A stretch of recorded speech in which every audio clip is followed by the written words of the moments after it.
YouTube, what's going on? So let me do this in part two. Try to make this quick too. I don't like doing those long videos and stuff like that.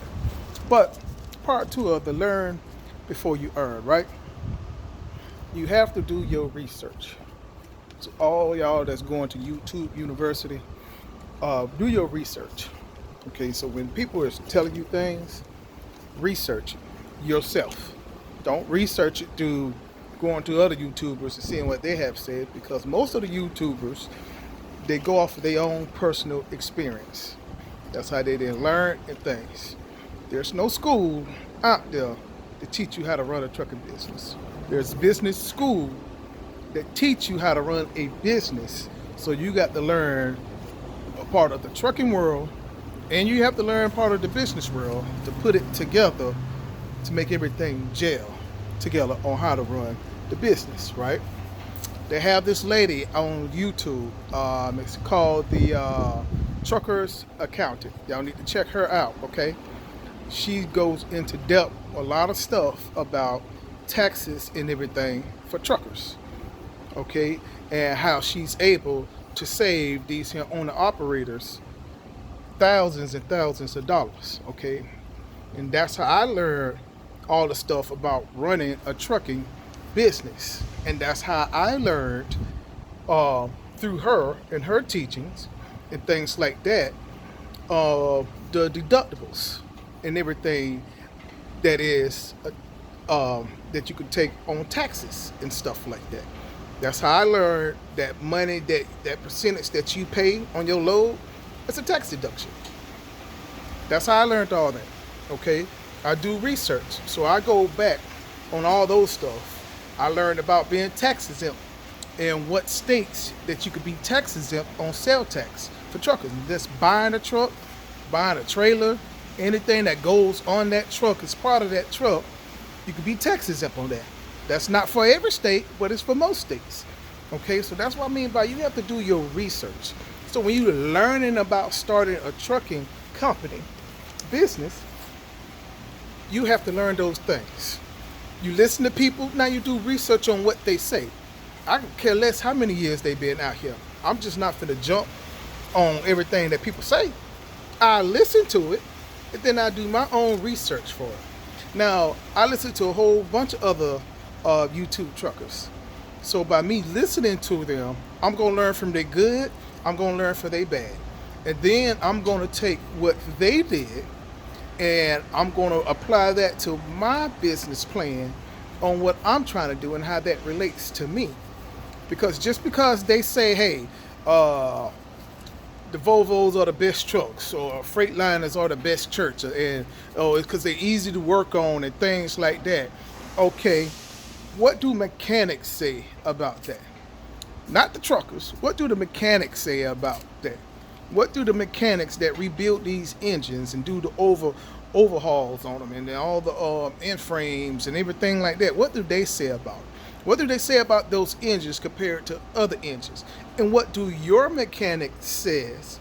And what engines is your mechanic very familiar with and love to work on? That's the other thing. Where you stay at and the people who you're going to have working on your vehicle, what vehicle do they like? What vehicle do they specialize in to work on? Especially if they're going to be the ones who are working on your truck all the time. So what do they say? And each year for an engine is different from modifications and things like that. So that's what I mean by do your research. Just because this one particular trucker is saying ain't no loads out there, there's no loads out there paying. No. There's no loads that he's looking for out there that it's not paying, because he may only want to run in 5 different states. That may not be your business plan. Your business plan, you don't care about going to the 48 states. So when you look, it may be loads out there for you because you don't mind going to the 48 states. If you listen to these truckers, not just one video, sometimes you got to go back and watch multiple videos. And then they even told you, oh, I don't go here or I don't go there. Or I don't pull loads over, 42,000 pounds, or I don't do that. So they put these criterias in these load boards, so that's why they can't find loads that fit the criteria. But it's loads out there. You may not mind putting a load that's 44,000. You may not mind putting a hazmat load, and they don't want to put in the hazmat loads. And there's hazmat loads available where they at. So they rather sit because they don't want to go outside of their criteria and make no money. Or I'm just gonna park my truck because there ain't no loads out there paying. Well, sometimes as a business owner, not a trucker, because as a trucker you don't want to drive certain places as a trucker. But as a business owner, you make those decisions because the bottom line is I'm a business owner that's in the business of transportation using semi trucks and trailers to transport goods. That's my bottom line. That's why you have to decide on what you want to do. Are you starting your business so it's going to be a one truck operation only? Are you starting your business because you're going to have multiple trucks? Are you starting your business where you're going to have multiple trucks and then sign on different owner operators onto your business?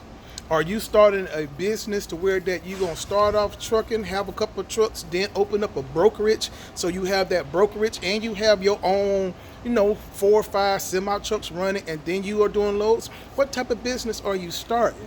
Sometimes you got to think about all that particular stuff. And then what type of loads are you going to be hauling? What's going to be the weight of those loads? Because when they talking about cost per mile, things like this, and fuel and everything, you got to think about all that. The heavier load, the more you're going to spend in fuel. If you're going up into a mountainous region, the more you're going to spend in fuel compared to coming down on flat surfaces and things like that. So you got to think about all this particular stuff. Learn before you earn. You got to do this learning. And when you out here for 6 months, I'm sorry, that's not enough time. It's not enough time, especially you never did trucking before. It's different. Like me, my dad had a trucker company. I grew up seeing all this particular stuff, seeing the struggles, seeing how he had the trucks out there in the yard, working on 2 of them at the same time, doing rebuilds and overhauls and sticking your hand all down inside the cylinders and everything like that. I mean, he didn't done all that particular stuff. So I already know what to expect. So I know there's things that I was going to have to learn because my dad told me when he first started off, he had to learn on the fly. And then he had to got inside of learn about the different taxes and things like that was associated with it. He didn't know all of it. So I know, hey, I had to learn about that particular stuff. I don't want to make the same mistakes that my dad did when he first started off, learning the hard way. And as he went, of course, he learned and got better and made plenty of money.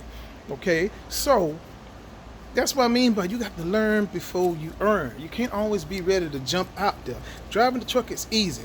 There's a lot of trucking schools out here that teach you how to drive a truck.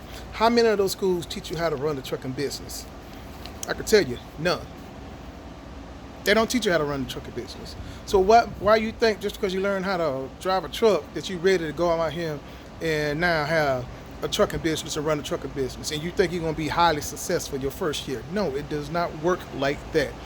You see a lot of people start off and then they fail. Then they start off and then they fail.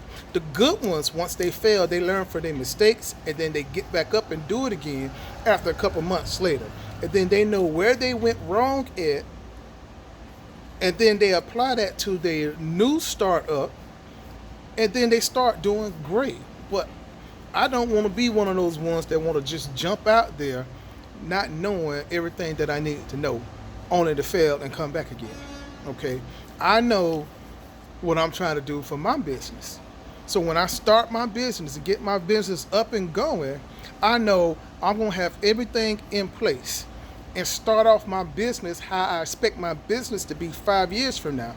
So that way, when it comes to me adding trucks on, buying trucks, things like this, I have systems already set up that I've been running, and I do not have to worry about, okay, how I'm going to do this with 2 trucks now. Can I add on another truck to my business? Can I add on an owner operator? Oh, I got the wrong insurance. My insurance says that I can't add on another owner operator. Yeah, there are insurances out there that won't let you add on somebody else to the insurance. There are other insurance out there that you can't add on. There are insurance out there that won't let you add on too many too soon. So when you get an insurance, you got to find out this stuff before you even get it. Why put all your money into this insurance